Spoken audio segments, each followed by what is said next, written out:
Obviously, my mother being a strong and powerful Nigerian woman, always keeping us grounded.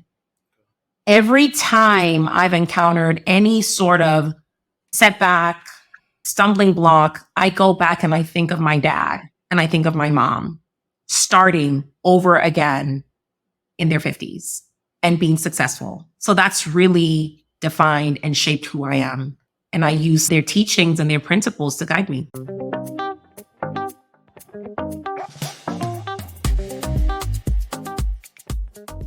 What's up, people? Welcome to another episode of the Family Man Building a Brand podcast. So today, this particular episode has been a long time in the making, and we finally have the honor of getting it done. We have a special guest in the house, someone I've known almost in my entire life. However, in the last 5 to 6 years, I watched her build and scale something massive and very special. So here's a little bit more about her. We have a guest, Nkechi James-Gillman. Kiki is a zealous and fierce immigration attorney who is creative and unconventional in her lawyering. Known as the immigration baddie for her edge, style, and coloring outside the lines. Her career in advocacy and zealously representing immigration survivors spans over 12 years. She's an expert in all matters of domestic violence as they relate to immigration survivors, men, women, and children, and empowers immigrants to take back control of their lives and chart a course on their terms through the green card self-petition process. As an immigrant, it has always been an honor and privilege to work her clients through this life-changing journey, one that is very personal for her and rewarding. She's intentional about her work and has built a successful firm with a reputation for winning cases through uplifting, empowering, and liberating her clients. Kiki is recognized in her community and certainly a role model. She was recently invited to speak to a group of first-year students at Mitchell Hamlin Law School on the topic of successfully lawyering as your true and authentic self. She has won numerous awards for her advocacy and humanitarian work, including most recently, she was recognized as one of the 100 Black lawyers in the United States. She's a wife and a mother of 3 beautiful and adorable boys. She's a fitness and Peloton junkie and speaks Spanish fluently and enjoys trips with her tribe. Welcome to the show, Kiki. Thank you. I know that says everything in a nutshell about you, but we're going to peel back everything about that. But thank you very much. Welcome to the show. It's an honor to have you on. Oh, thank you guys. It's such an honor to be here. This has been a long time in the making, and I'm so happy we finally got it to happen. So thank you guys so much, both of you. I think getting this together is what essentially an entrepreneur is. It doesn't happen easily, and schedules, things happen, family, and that's exactly all of what we're about to talk to you today. So looking forward to it. Now, to get us started, tell the audience a little bit about yourself. I know we've given a high level, and that's more of your professional, and that was a little bit into the personal stuff, but tell the audience a little bit more about yourself.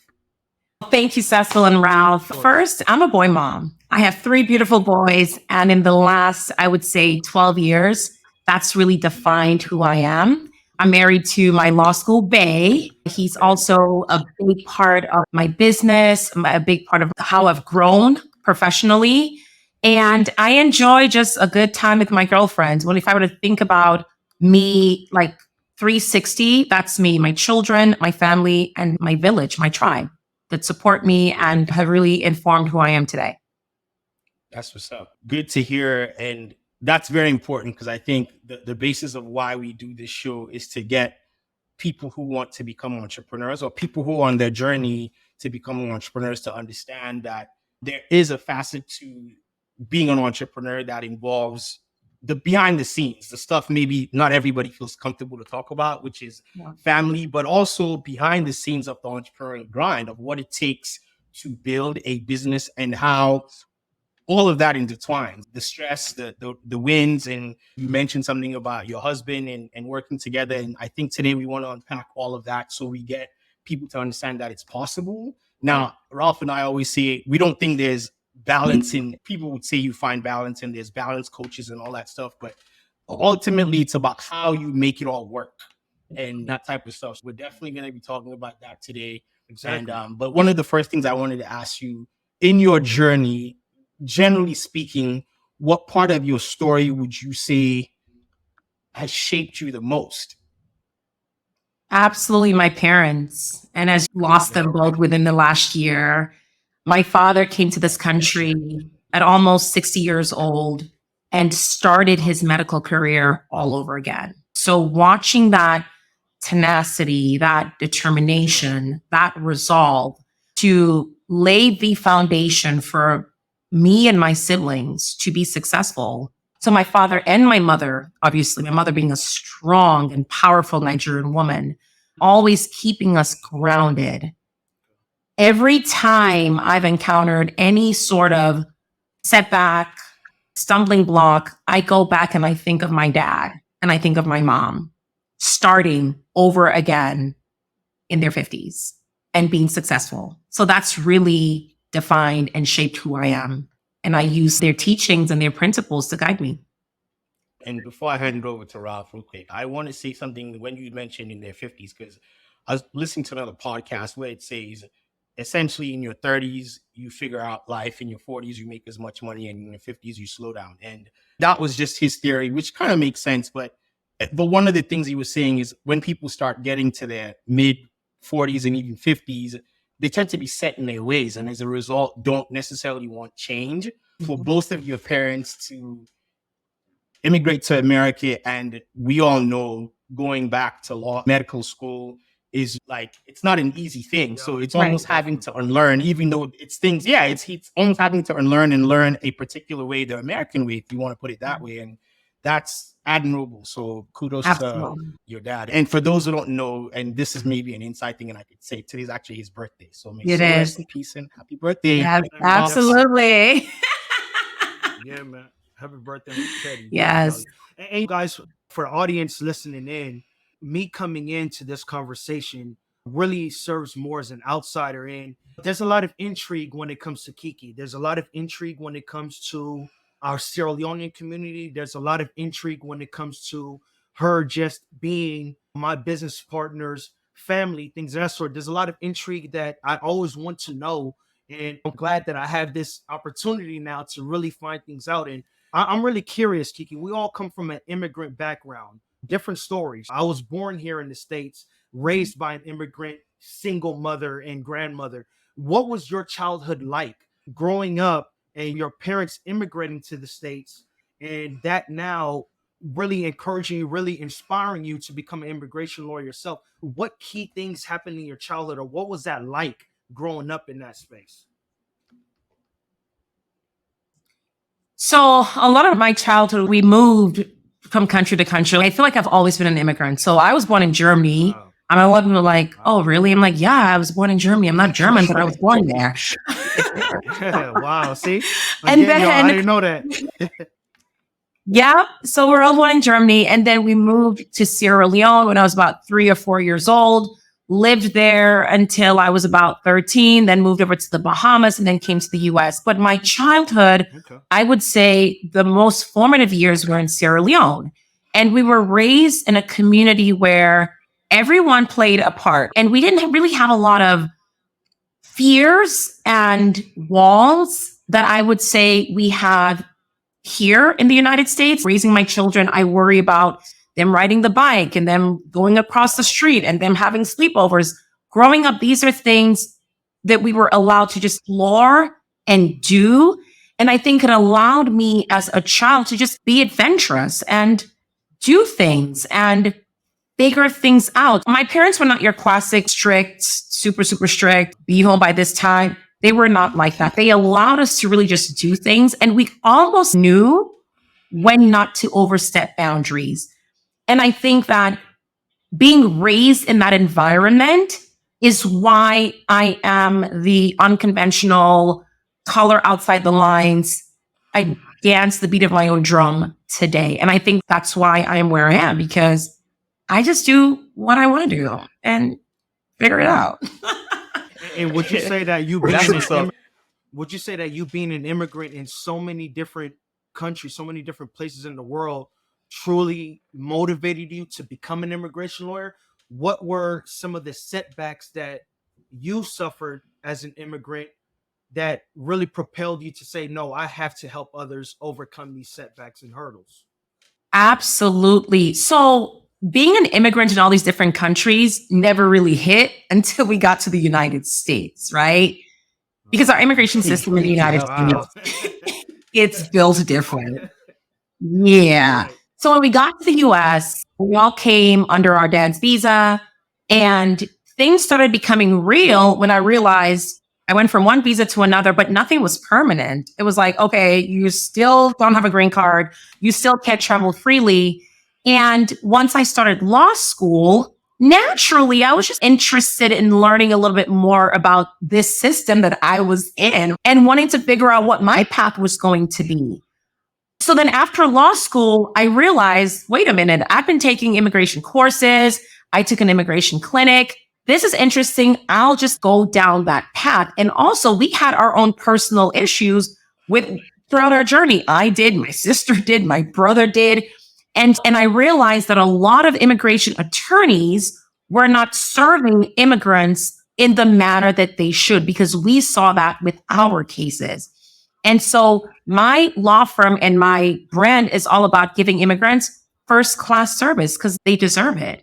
And immigrants are not looking for a handout. They're looking for proper representation. And that's what we give. Man, that's interesting. There's so much to unpack in that. It's interesting as you go deeper into immigration, and I want to go back to family, but just to touch on this immigration thing, I was listening to a podcast of a kid who documented his immigration journey, having lived in America for 30 years, was born in Mexico, lived there till he was 2, but he doesn't know where he belongs. So he doesn't consider himself Mexican American. He says, I'm Mexican. And they say, why can't you call yourself a Mexican American considering you've lived here? He said, I don't have the papers. I don't have an American passport. And he finally was able to go to Mexico under the DACA and all that good stuff. So I listened to that. It was very interesting. And I was like, wow, I guess for me, I get to consider myself, I guess now an African American, because until then in college, when somebody said, where are you from or what are you? I said, I'm Sierra Leonean, because I didn't have then an American passport.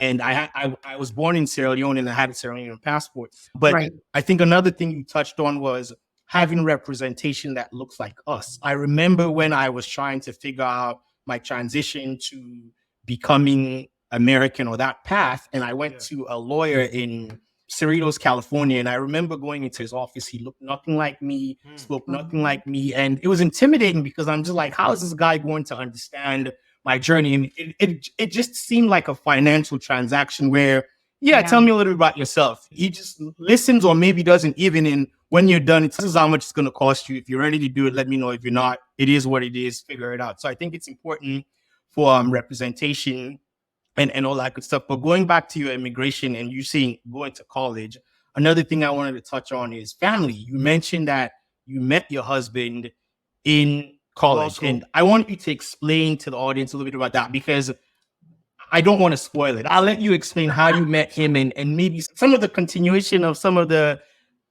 I guess I don't even know the right word, but how cultures get to mix, and America being that melting pot. So tell us how you met him and maybe build a little bit of a story for us. So you're right, Ralph. Law school, not college. I met him in law school in Minnesota. So I met my husband at our law school library. If my husband, he's not the library kind of guy. He's not the kind of guy that you'll meet in the library, because he's a guy's guy, athletic. He's out playing football or something like that. So he's not. I was shocked. That's where we met. I was busy working on a law review article. He walks in. That was the first time ever going into that computer lab at the library, because he normally never went there.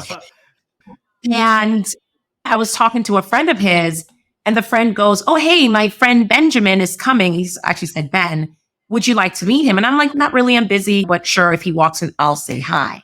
Ben walks in. I look up. Instantly, wow. Like, where have you been at this law school? Let's go, man. Like, it's been 3 years. How have I never seen you? But anyway, so he goes, oh, hi. I'm like, oh, hi. So he sits next to me, and because Benjamin's really shy at first when you meet him, but then he goes, are you on Facebook? I'm like, yeah. And he's, if I add you, would you accept? I'm like, you can join the line. There's a line. Certainly have a ton of friends requests. I'll get to it. Oh man. Here's the part of Ben and I's meeting that I think was so serendipitous, and it tells the story of how we were meant to be together. Later on that night, we went out and we were talking, and he goes, "Oh, I just got back from Israel." And Benjamin's Jewish, so he just got back from Israel, and he goes, and for the first time, I'd heard of the country Sierra Leone because I watched the movie Blood Diamond on my way back. And I'm like, that was the first time you heard of Sierra Leone? Like, what's going on with y'all's geography, social studies in school? How do you not know where Sierra Leone is? But for him to meet me literally 2 days later, someone from Sierra Leone, there's a saying that goes, coming events cast their shadows. That's what this was. You hear Sierra Leone for the first time in 25 years of living, and then you meet someone from Sierra Leone 2 days later who ends up being your wife. And that's how we met. That's how we met. Wow. Yeah. That's interesting. That's fate. Like you said, that was meant to be, and it happens. And you guys have gone on to build a beautiful, like you said, you mentioned earlier, beautiful family of boys. And it's interesting because I have a son. I guess everybody on this podcast so far is a family of boys. Ralph has 3 boys, and you have 3 boys as well. And I know what I don't even know what it's like. I know what it's like from afar to look at Ralph, see him raise 3 boys. And even with you guys, I know what it's like from afar to see you raise 3 boys. But I think for the audience, what is it like being an entrepreneur and having a family, your husband, and raising 3 boys, especially raising 3 boys in America? You know, it's complex. It's a constant moving and shifting. I call it organized chaos. It's planning as much as you can, but leaving room for things just going left and going south. So I've been licensed as an attorney for about 13 years. Okay. My first 10 years of being an attorney, I was a part-time lawyer and a full-time mom. That was non-negotiable. I had to be with my children. They were young. Caleb was the first one, and then Chase came along, and then Colton. And so I've always had to find that balance between keeping the pulse on my profession, my practice, and also being a mother, but having a supportive husband and having Benjamin there to help us manage our household. Because running a household is like running a business. You got to be organized. You have to plan things out and you have to map out. So I say for me, it's been just a constant checking in to see how things are going, making sure we plan out our weeks. You have to plan. And you don't want to wake up on Monday and there are no groceries. Or you want to wake up on Monday and their laundry's not done. You want to wake up on Monday and then you're missing socks. Because something as little as, I can't find my other boot for a snow day or to go outside, then that's it. I guess you ain't going to school then. You know what I'm saying? Like, we have seen it all. Or I don't have any clean underwear. Or I guess you're staying home today. Or you're going to school. That's what it is. It's just rolling with the punches and going with the flow. No doubt. I'll let Ralph go in on that because he can relate better to that. Oh yeah, definitely. I could definitely relate, especially with the forecasting and having to do it. Honestly, Kiki, with 3 boys, you got to forecast so far ahead. Hey, there's an appointment next Thursday. Yes. We're starting to plan it now. We're moving the schedule around now to be prepared to have the time set aside for next Thursday. Mm-hmm. But sticking on the topic of Ben, I want to know what role does Ben play in the actual business? Because you're a dynamic person. You're a great mother. You're superior at that. I remember from the days of Caleb being a 1-2-year-old, you coming to California and even the first decade of your career, you dedicated it to the kids. Great mother, but you're also a great businesswoman. What role does Ben play in the balance of these things? So Ben's also an attorney, right? So Ben's an attorney. And so him and I, we bounce ideas off of each other as far as like the business, right? From the business perspective.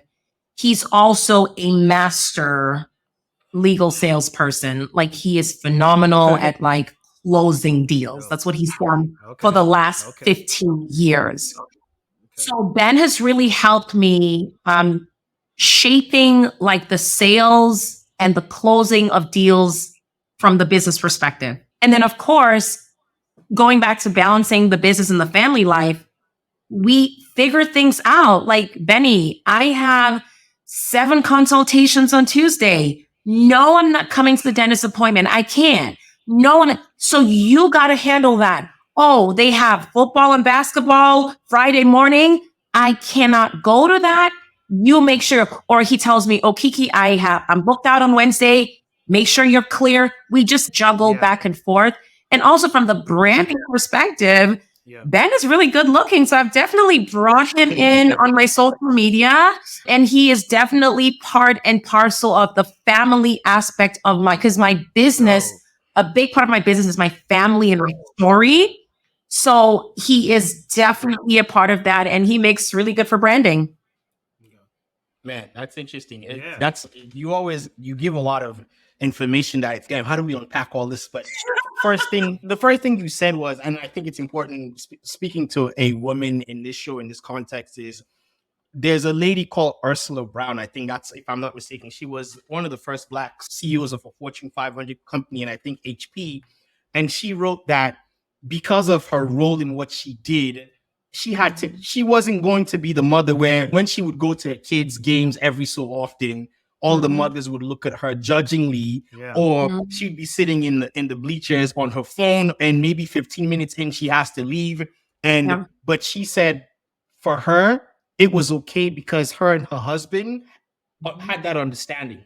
The kids eventually had to understand that in order for her to achieve such greatness as to where she was, came with responsibility and consequences. So she credited her husband, and it sounds like it's the same thing where, in your case, because you're saying Ben's an attorney and Ben's a full-time attorney in a sales capacity, that sounds like a lot for him in his full-time role to still be able to fulfill his responsibility. Because I know I've seen he spends a lot of time with the boys, and being a boy dad in this case, where they're driven, or I guess not saying driven, but they're connected to him in the sense that, like you mentioned earlier, Ben likes sports. So all the boys love sports. So he has to spend a lot of time with them. I can only imagine how he juggles all that. But then you bring it to social media. And I think that's one of the things I wanted to touch on, because you've built a business that has grown exponentially because of the power of social media. And I think a lot of people,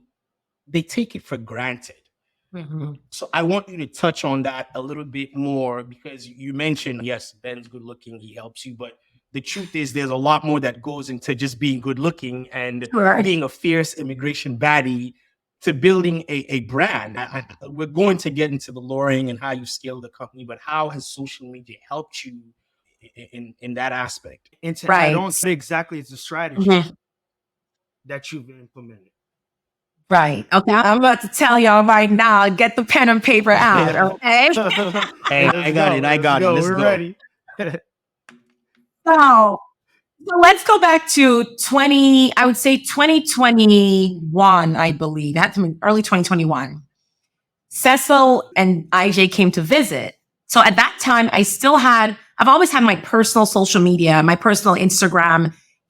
But then I also had my business Instagram, and it was just sitting there with the one professional headshot, trying to keep things super professional, like everybody else. And Cecil and I had a conversation. He's, Kiki, what are you doing? Like, you need to grow this thing. You're sitting at 87 followers. Ain't nobody liking nothing. Ain't nobody saying nothing. What are you doing? So I said, okay. I said, then I realized the problem was at the time. I said, I'm trying to keep my life separate, but this whole lawyer, like in a box thing, is not working for me. Then I said, forget it. I'm like, I'm going to bring my entire personality on this law firm page, and y'all about to get everything. You're about to get me going on my girls' trips. You're going to get me having a good time with my children. You're going to see me, because I have magic, right? And I was hiding my magic because it doesn't fit in a boring little square, because that's not me. The minute I said, we're done trying to please people who may want to judge and say, oh, she has on shorts or she has a bikini, that's when my business boomed Okay. because Wow. I have something that attracts people. They're drawn to me, my personality, my style. And I was hiding that on an Instagram page where I wasn't getting paid. Yeah. And I was trying to run a professional page that looked like everybody else's. Yep. And I said, we can't do this anymore. That literally is my secret sauce. Wow. I So for thought- everybody listening, that's personal branding. And that's Yeah. that's a big part of the show, which it's in the name, in the sense that I think a lot of people are afraid to tell their stories. Yeah. A lot of people, and it's not overnight. Now, I would say this, and as you guys can attest to Kiki's personality, it all helps. So if you have this side of you that sings in the mirror every morning that's hiding, put it out there. Yeah. It is a part of you, and don't be afraid to put it out, because that is what people are going to embrace. And that's what people want to see. They want to Yeah. connect with you. So kudos Mhm. to that. And man. I think that's Absolutely. I that's think- actually one of the main keys is you being your authentic Mhm. self. I've noticed through my social that, Yes. Kiki, you're right. When you try to fit within the box of the professional guy and la di da, and my captions are properly worded with no spelling mistakes. Kiki, I noticed that when I do make error mistakes or I do say slang, those are the most viewed videos. Those are the most shared carousels. Those are the most authentic things that people can really relate to. So for everyone listening in, especially females, that's the gem. Societal norms probably aren't conducive to who we really are. Yeah, we want to hide the personal and seem so professional outside, but you're not standing apart. So I think that was one of the major gems that Mhm. Kiki gave. Her authenticity was really what it was at, and she went all out, put it all out there, and that's what caused her biz to explode. Now, sticking on the social though, Kiki, we Wait. mentioned that I know that you mentioned that the page didn't have a lot of followers and things of that sort, but another part of your magic is not having the huge following, but your social is booming. So unpack that, because a lot of people really think that you need the millions of followers and the million comments and the million things of that sort in order to show that you're really, working on social, but you don't really need all that. What part of your strategy is like, okay, the few that are following, I'm going to be able to wrap them in? What part of your strategy does that? So there's this thing called, I'm sure you guys have heard vanity metrics, where you have people with 50,000 followers and 100,000 followers. And then you have some people with like multi-million-dollar businesses with 2,000 followers, right? So I think my following on Instagram is like a little under 5,000. TikTok is approaching 30, but that doesn't matter. The question in the TikTok world, that's actually nothing, because you got folks with like milk. Yeah. I know, but hey, that's something. Right. It's gross. It's gross. But here's the thing. The people that are following me are quality followers. I wrote them in, and they're here to stay, and they're there to listen and learn and then hire me. So I'm sitting at 4,000 followers on Instagram. I don't really care, because the question is, how many consultations are we getting a month? Yeah. How many cases are we closing? And how have we scaled in, I would say, about 2 years, because my firm went full time, no holds barred, nothing in 2021. I've been licensed for a longer time, and I've always had a practice, but really I started scaling in 2021. So my firm really has been gone full time for about 2 years. I would say, yeah, the numbers mean nothing. They really mean. But Mhm. I think I want to add to that. The numbers, the visibility obviously helps, but I think for somebody like you, Kiki, it's important to know which is what I tell to a lot of young entrepreneurs today, that if I had somebody telling this to me when I was younger, is you have to have a skill set. You are an attorney. Yeah.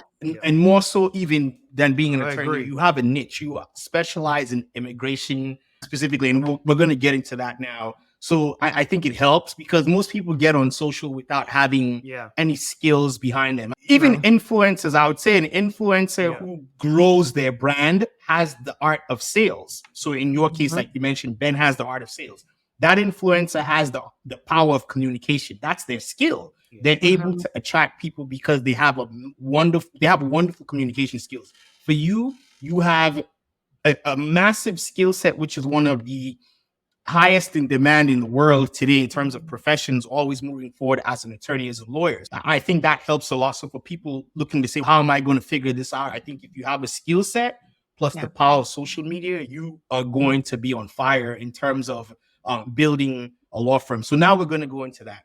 Tell us a little bit more about specifically what you do as an immigration lawyer, because I think it's interesting from me having learned, but I'd like the audience to know a little bit more about that. Yeah, absolutely. So immigration law is vast, right? So I specifically handle family-based immigration. We recently added some employment areas, which our associate attorney handled.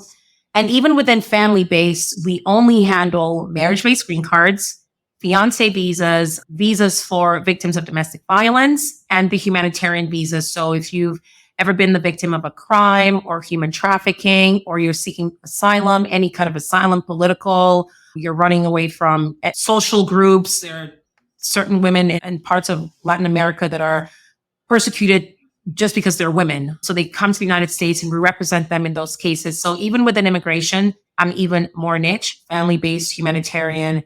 And now we just started doing a little bit of employment-based immigration cases. That's pretty good. Interesting, I guess, for everybody. And I asked that specifically for people to know exactly, because there could be people out there listening who need these services. So Absolutely. it's good for them to know. But and let me just add this. So immigration law is federal, which means we represent clients in all 50 states, not just in Minnesota. Everywhere in the United States, we have clients everywhere. Okay. Now, Kiki, staying on what exactly you do. As entrepreneurs, the name of the game is you provide a solution to a valid problem.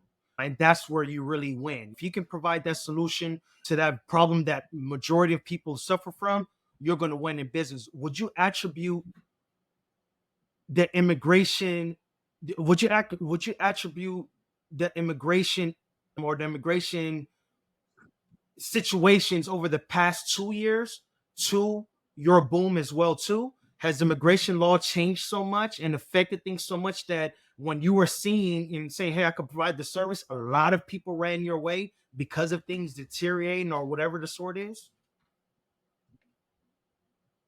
Certainly, our immigration system continues to head downhill. I think it's the way we present our message, and it's our approach to problem solving. It is us finding that relatability with the potential client and connecting with them. A lot of our clients that come to us have been burned by other attorneys, and they are now trying to figure out, where do we go from here? The biggest complaint I get when I do consultations for potential clients is, I can't get a hold of my lawyer. They filed my case 5 years ago. I don't know what's going on. No communication, no transparency. And I think because I am an immigrant, and I think on a very fundamental level, I'm an ethical attorney. I have dignity and I have empathy for immigrants. I take on cases as though they were my cases, right? So if I had an immigration case, I would want to know, when you filed my case, are you following up? When shall I expect to hear from you? So we really give value. And also, social proof is a big part of how our clients find us, because we post our wins and we win a lot. And another thing that we do not do, I don't overpromise and underdeliver. So when the clients say, can you guarantee me I'm going to get my green card? No, I can't.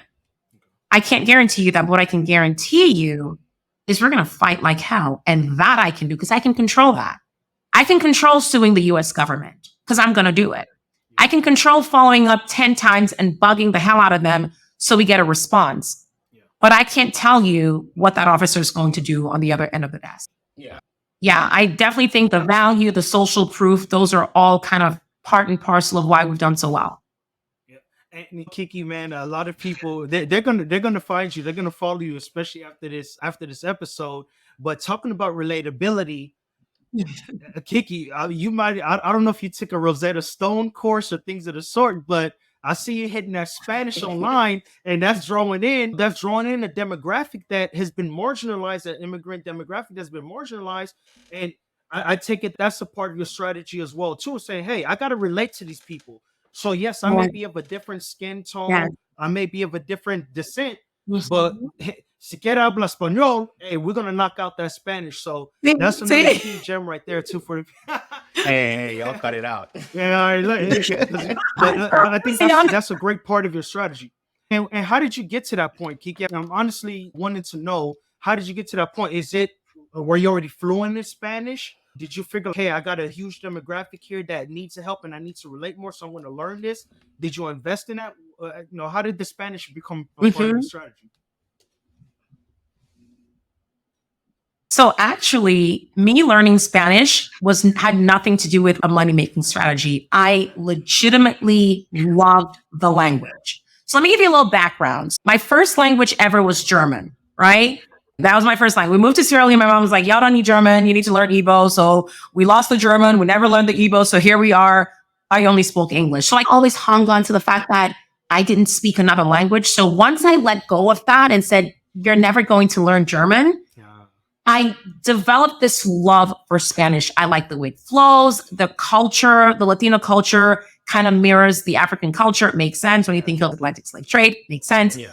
So my first exposure to Spanish ever was 2017. I woke up one morning, literally walked to my computer, and I typed in how to speak Spanish in YouTube. And I just dove in. I had never learned Spanish in school, never been to a Spanish speaking country, never had any exposure. I taught myself Spanish. And then once I started learning it because I loved it, I was like, oh, wait a minute. You need to start communicating and reaching out to potential Spanish speaking clients. Yeah. And it just went, I went to Mexico. I've been to Mexico at least 4 or 5 times. I got a tutor and I just immersed myself wherever I was. And it's been amazing. Wow. What's interesting about all this, and you're dating this stuff, which makes it amazing. And I think for entrepreneurs listening, a lot of this has been accelerated in the last 6 years, but it's been brewing for much longer than that. Just like you've explained what your parents instilled in you, what you've been taught, whether your skills and your profession and all that good stuff. But it's almost like compounding. And then in the last 6 years, everything just took off from obviously learning Spanish to becoming a full-time entrepreneur and obviously utilizing your skill set as a lawyer. What would you say has been the number one characteristic that has led to your success? Or what attributes do you think have led? Because a lot of us, or a lot of people as entrepreneurs, could still do all these things and never get to see the success that they want for themselves. But you have grown that, and we're going to even get into that even deeper. So what would you say are the characteristics that have led to your success? I think you have to want it. Like, you have to really want the success. Like, you have to literally picture yourself in the car you want to drive, the home you want to live in, the vacations you want to take, the clothes you want to wear, the jewelry you want to floss, whatever, right? You have to see yourself and then say, okay, I'm here. I'm trying to get over here. And you got to take action. You literally have to physically do the things, right? So for me, okay, I have a skill, I'm an attorney and I provide value. And that was really important that you pointed that out, because it's not just about getting on social media and having followers. Are you giving value? And value for me is creating content, right? Going into my INA, Immigration Nationality Code, pulling out information and feeding it to the audience and teaching. For me, it was saying, okay, Kiki, you're going to get dressed up today, get your makeup done, get your hair done. You're going to sit here and you're going to make 10 videos explaining marriage-based green card and VAWA and asylum and you're going to do that once a week for 3 hours a day, whatever. And you're going to be consistent with it. And when you start to see the return, that continues to propel you and it inspires you to keep going. So for me, it was a combination of really wanting nice things and making sure I still have nice things. And I really love what I do. Let's be very clear. I really enjoy my job. So my job is at a point now where I mostly just focus on the social media because that's what brings the clients in, and I really enjoy it. You got to want it. You have to have a vision for where you're trying to go. What are you trying to accomplish? And then do it. You have to do it. Man, You got to do it. that makes a lot of sense. It sounds simple, and this is the thing I always say. You mentioned consistency, and I think you even gave a game plan of spending 3 hours. And I'll give a funny behind the scenes because Ralph, it's interesting. Kiki was here once, and I remember her waking up in the morning and came back from dropping off Kenzo, and she was fully dressed. I'm like, "Where are you going?" She's like, "Nowhere." I'm like, "What do you mean you're going nowhere? You're dressed." She's like, "I'm going to work." I'm like, "But you're working here at home." And she was like, I gotta be dressed to feel good. And these are the little things that are important in the sense of being comfortable. In her case, that's what comfortability is for her, but also showing up. I think in your mind, most people get dressed when they want to go out because they want to look good, feel good, and feel confident. Right. So when you do that, even in your work setting, you get to feel good, look good, but you get to show up for yourself and your audience. And I think Kiki mentioned it. She's intentionally doing the work, but consistently. I think we hear a lot of that on social media and we take it for granted, but we've heard it. We hear it every day. If you go scroll right now, you're going to keep hearing it, but it's important that we always do that. And as a result of that, I wanted to even say something because we've talked about lawyering and entrepreneurship. You get to wear two hats every day. And I know you mentioned you've built a team now where you're able to spend more time outwardly promoting your brand. You can almost say advertising, if you want to put it that way. Right. What's that process like? Because you've had to scale, but you've had lawyering and entrepreneur. And I would say, I'm not even going to ask you which one I think is more difficult, but what's the process being like to now start and scale a business as an entrepreneur? So first, going to law school does not teach you how to run a business. I think a lot of coming out of law school, we assume, oh, I'm a lawyer, I'm licensed, I can run a law practice. Doesn't work that way, right? And I realized that once I started the scaling process, because I would say whatever my firm was the first 10 years, it's nothing like what it is right now. Running a business requires sitting back and really observing the things that are not working. For me, I said, okay, this is the business I have. It's a law practice. It starts with a client and a potential client picking up the phone to call us. And I had to map out the entire potential client journey through becoming a client, through processing their case until resolution. And then you step back and say, but before the potential client even picks up the phone to call, how do they find you? Wait a minute. So now I gotta advertise and folks gotta see me and I gotta connect with people. And then you build that asset. So for me, it was social media. Okay, let's figure out how we're gonna get our firm out there, get our branding. There are all these different, it was almost like working backwards. And then as we started to lay things in place, it is important to have your processes detailed and outlined. I always say our systems need to be so detailed that a completely new person coming into the firm can pick up a manual and read and figure it out. So running a business, that's the entrepreneurship part of my firm. The lawyering part, that's actually easy. And that's why I have an associate attorney and tons of company attorneys that work for us, because that's an easy part, being the lawyer. It's managing people, putting systems in place, having policies, and being able to effectively manage all the different pieces of the firm. That's what's difficult. And law school, maybe I should have gone to business school too, because law school did not.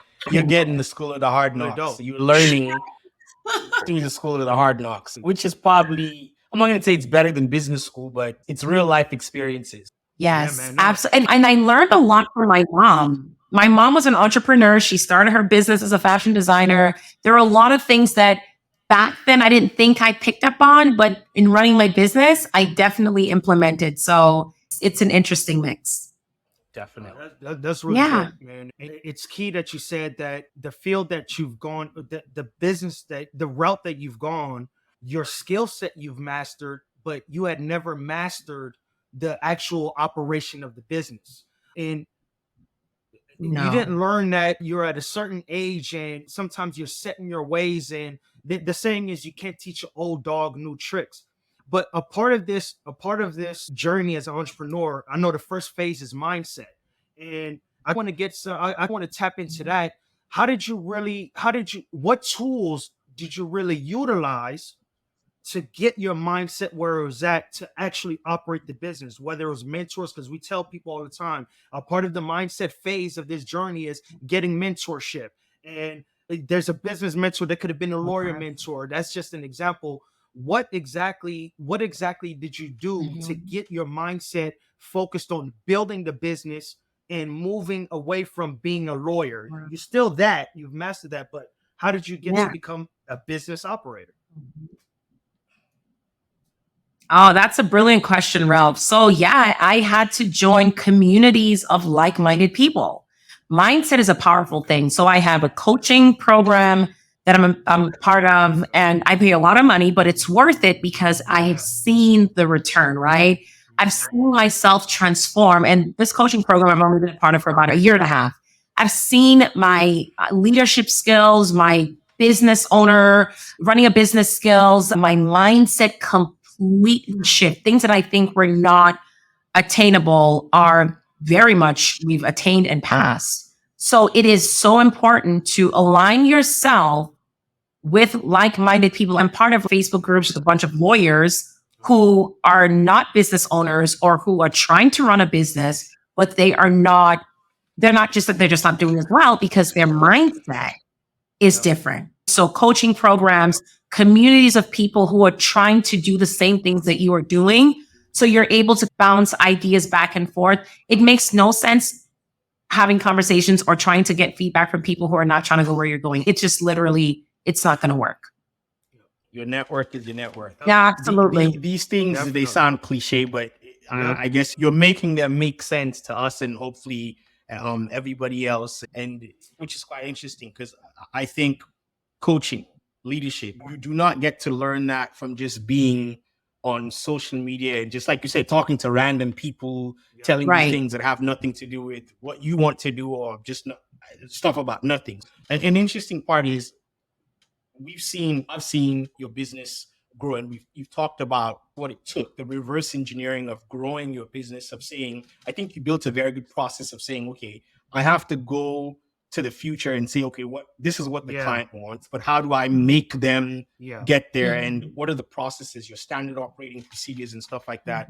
As you've grown your business, first of all, how many employees do you have? Because I think, and I'll preface this by saying, we've interviewed a lot of solo entrepreneurs and solopreneurs, and it's maybe one person business, sometimes one or two people business. You've grown a business from, like you said, us talking about 3-4 years ago to what is that number today? How many employees do you have? About 14. Cool. 14 now employees. You have 14. Now I have 14. What's 14. it being like? Okay. And what's it being like growing to have 14 employees? How do you keep the team together? How do you go from, because you're now, like Ralph said, a business operator, just being an entrepreneur anymore. You are a business operator. What's it like managing 14 people? Right. So we have different sections or different categories of our team members. So we have the attorneys, we have the paralegals, we have the legal assistants, and we have our intake, and then we have our sales. And then I guess me, I'm the marketing, right? And again, it's been a process of defining roles, setting KPIs, key performance indicators, making sure everyone is doing what they're supposed to do. Be metrics. Everything has to be measured, right? When a client emails you, don't tell the client, I'll get back to you soon. When? I'll get back to you in 48 hours. I'll get back to you in 72 hours. And you better get back to them in 72 hours. I run a tight ship, and I don't know if that'll be interpreted as me being a micromanager. I don't care what that means. My business is successful today because I have standards, right? Because my firm is a reflection of me. We have enough law firms that don't care about clients. Trust me, they come to us and we see what the attorneys have done. When you set standards for your team and they know what the quality of work that they're expected to produce, and they know that, and they see, for example, some of my earlier paralegals who started with me 2 years ago, who've grown, they've just grown with the firm, they're doing well. They see those paralegals and that's where they want to be. It inspires them. Another thing I was going to say is also we have meetings. We have meetings every week. I have all kinds of meetings. I have my social media meeting. I have my case review meeting. We have SOP meetings. You have to have meetings so you're able to review the previous week and identify what went wrong last week, right? And let's fix it so it doesn't happen again. And that doesn't stop. That doesn't stop. Kiki, pretty detailed and intense. And I just really quick, just to bank off of that, being that we're in this digital age and everything's pretty much online and things of that sort, I know a good portion of your staff is remote, virtual. How do you manage that process? Yes. Yeah. So one of the silver linings of COVID was me realizing, wait a minute, I can't even see my clients in Minneapolis. So I might as well run my operation from all over the world. So yes, I have team members in Colombia. I have team members in the Philippines. I have team members in Honduras. I have team members everywhere. And we've, again, systems, for example, our contracts are all through Adobe e-signature. We have our case management system that's online. We do all our meetings by Zoom, a lot of email communication. There's so many apps right now. There's Slack, which Cecil introduced me to. We have Cecil's a Slack master. I did not know Cecil's about Slack. a Slack master. Telling you.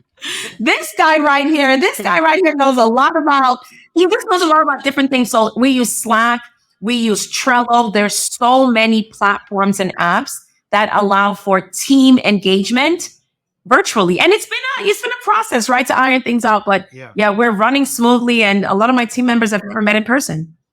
Wow. Your immigration law firm is built by immigrants. Yeah. Literally. Amazing. So I guess it makes sense that everybody gets to understand, like you said, empathy and the sense of urgency for who they're dealing with. Because I think immigration is a sensitive topic. People come and it's not like me saying I want to scale to $1 million just because I want to sell t-shirts or whatever the case might be. Like, yeah, it's solving a problem, but it's a luxury problem, to be very honest with it. Right. But you're solving problems that people need. It's a matter of life and death. It's maybe not death, but for some people it is. For some people it is. But it's a matter of it's a matter of their dreams versus a reality that is bleak. And I think that's important. Now, to cap it off, to say all that, you've mentioned intricately how you run that business, how your family is helped.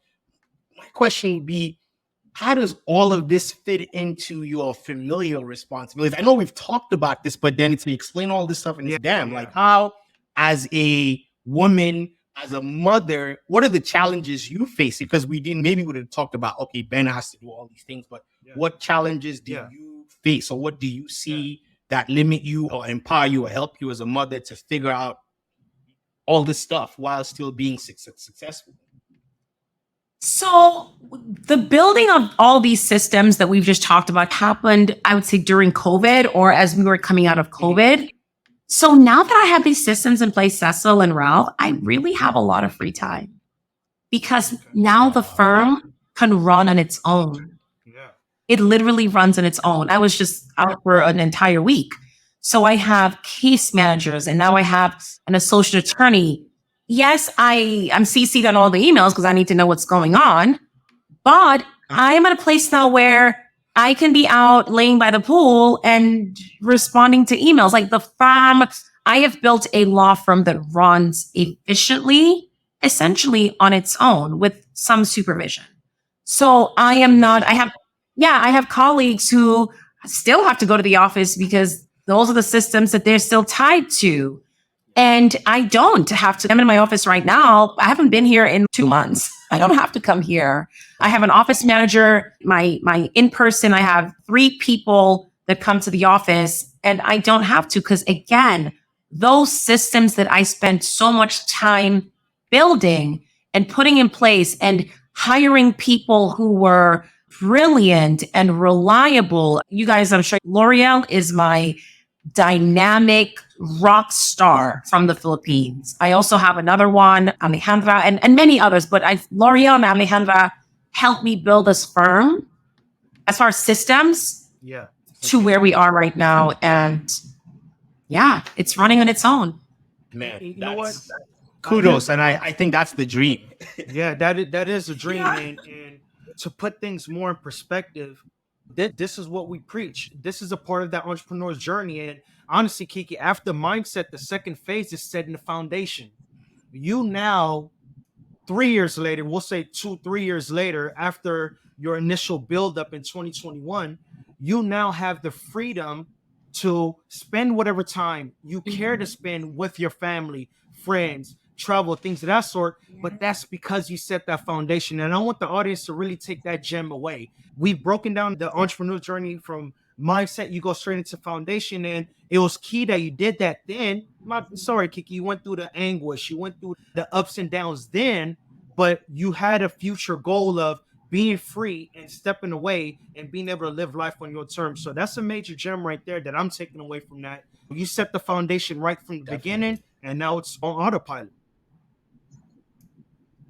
Absolutely. I mean, it's important that people get to understand these things. Now, another thing is, I think you've even achieved the mastery phase, but I would ask you, of all the things that you've done, I know you mentioned coaching and all that, leadership and networking. What's the best investment you've made in yourself that has helped take you to the next level? In myself, the best, I would say my coaching programs, honestly, Cecil. So I have 2. I have one that's mindset. And I have one that is systems, right? That's the one I was just in California.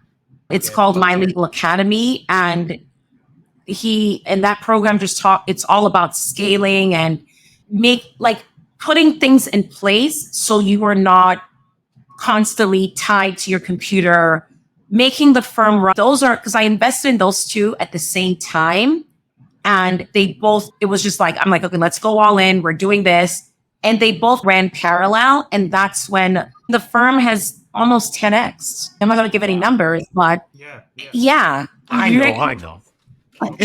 But hey, wow, that's amazing. Trust me, people. I know context and everything. I've seen it go from, this is where, and the reason we brought Kiki on is to really she's really dove deep into explaining what she's done. It's not just saying, hey, this is what I do. I show up on social media. Hey, I create SOPs. She's actually gone into detail as to how she created these things. So I hope you guys listen to these things and understand that this is how she got to where she got to, but she didn't do it by herself. She's telling you she made a lot of investment in coaching. Ralph and I have done that, and we've seen the difference it makes in our lives in terms of going from one place to the next, because it unlocks your mind in ways you've never imagined. You could have the ability to even think, to execute on doing things that you want to do.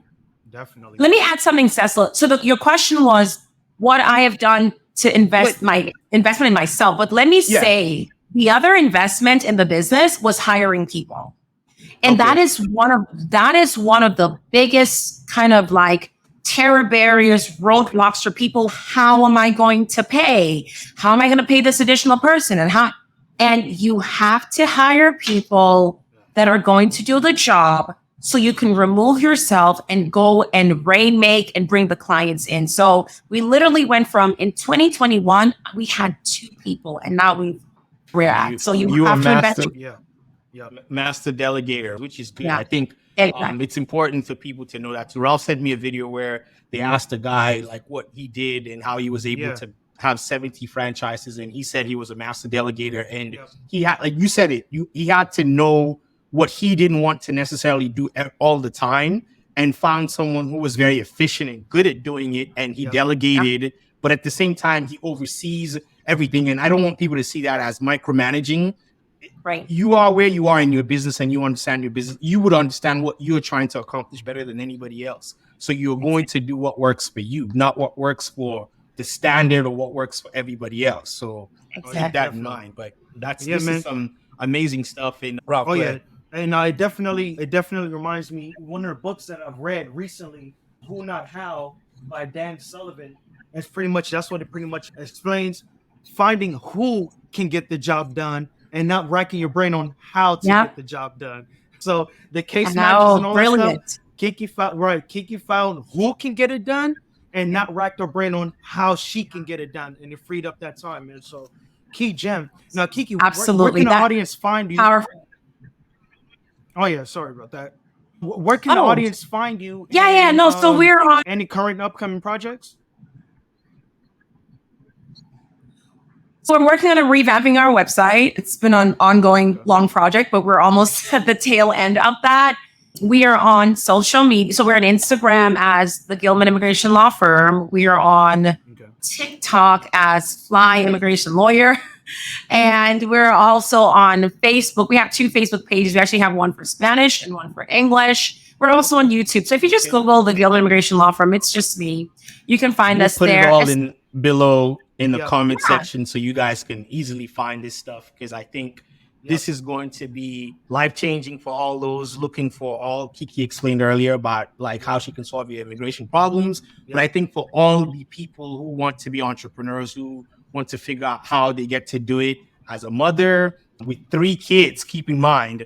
And this is going to be an inspirational story, and you can reach out to her to especially because most people who will probably ever reach out to Kiki reach out to her for lawyering, attorney type stuff. So Kiki, you might get a new lane, because I might have to even reach out again to say, yo, you need to teach me how to like really scale and how you utilize all these things to really get to the next level. It's been an amazing, a lot of information that is very relevant, very important for the audience to take you through. Now, I'd like to get to a part where I ask some questions that we ask everyone, and hopefully you get to give us some exciting stuff. But the first one is, you meet a new entrepreneur, what's the first piece of advice you give them?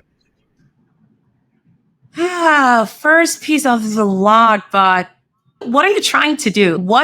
Figure out what you want to do. Figure out what you want to do.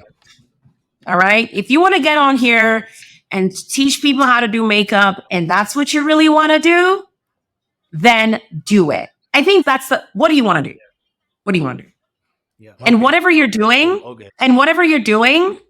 you have to love what you're doing. Otherwise, it ain't going to work. It's not going to work. True that. Next is, what is a digital resource that helps you greatly? Digital resource. We have a bunch, but if I were to think of the one that I utilize the most, Slack. I really love Slack because it allows the communicating. It's so efficient. You have all these different threads. I really love Slack. I really do. Yeah. Slack. I need a commission check for this one. Slack. Come on, people. I need an affiliate for this one. But you're right. You're right. We use Slack literally all day, every day. So Ralph knows that. Now, last one is, what advice would you give to a new mother and husband and wife? So spend the time mother, and wife. Right. Spend the time with the kids when they're young. You're not going to get that back. Like my first 10 years, I was with my children. Now that they're older, I don't have any guilt about, not being there, because I am there. But the point is, I gave them those early formative years. I would say spend the time with the kids. That's my advice to a mother, because what happens is when they don't, then there's this back and forth. There's this guilt trip. There's this, give them the time in the early years and then go on to what you need to do. That's what I'll tell them. No, dope answer there, man. The husband? The wife, not the husband. Oh, that was a mother. A wife? Collaborate with your partner. Hey. Collaborate. You gotta listen. Marriage is not. That's a whole other podcast. That's the key. We might have to do one just based off of that. Exactly. Exactly. Yeah, no, marriage is hard for anyone who wants to come on here and act. No, it's hard. I've been married for almost 13 years Yeah. and we have our moments. You got to collaborate. You got to compromise. You got to have conversations. It's constantly work. So just keep working at it. It sounds cliche, but it's true. No, hey, this has been an amazing. This has been like super, super amazing. I think Ralph and I have learned. I always say we learn a lot from. This is like every interview we do is like a master class for us to learn and reminders of things that we need to do more often in our lives, in our businesses. This has definitely been an eye opener. No, it's been a lot definitely of good information. Oh Thank you. and provided a lot of insight. And me, Cecil, I always want to, I want to reinvigorate, or just for the lack of a terminology, I want to let the audience know and recap on the gem that Kiki threw out. And that gem is being, what advice would you give to a new mother is spend as much time when they're young. I just recently saw a video on social media of Busta Rhymes. Okay. Busta Rhymes, he achieved one of the biggest achievements in his career. And someone asked him, like, man, oh, okay, we understand tears of joy and things of that sort, but why were you so emotional on that stage when you received that BET Lifetime Achievement Award and things of that sort? And he said it was because he looked at his kids in the audience and he knew the days of their birthdays, he'd be in a black SUV on the flight going to go do this. On child's first basketball games, he'd be at a Chris Brown video filming this. On graduation days, he would be overseas doing this and that, chasing his dream, his passion, chasing the cash per se. But when he looked at them in that audience, the amount of guilt that came over him, saying, look at them cheering me on here at this level, but I've sacrificed so much and couldn't give them as much when they were younger. So that hit home.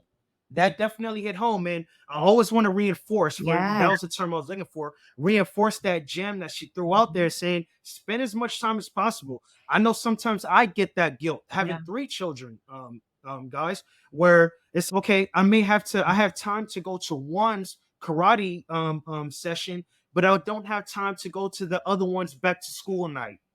And on the weekends, it comes, you feel great that you did go to one, but then you neglected the other, quote unquote, neglected. So find that balance, but pour into the family, like Kiki is saying. And at the same time, find that balance, do that overtime and build on the side, but make sure you're present, make sure you're there, because that guilt, once you have the successful business, the successful brand, that guilt probably doesn't amount to the amount of successes that you've achieved. So that was a key gem. Thank you for that. And to put it in context, Kiki is still a young immigration baddie, and she still managed to raise her children, spend the time, like she said, a full-time mother and a part-time career person in the early stages of her kids' lives. And I know those kids, and they've turned out to be great kids. Don't be afraid to do what works for you. And yes, you're not going to get back time. So it's kind of like a 2-part thing. Spend the time with them because you're not going to get it back. But don't be afraid to remove yourself from societal norms, which says you have to be at work. That's why you have a partner. You talk these things out,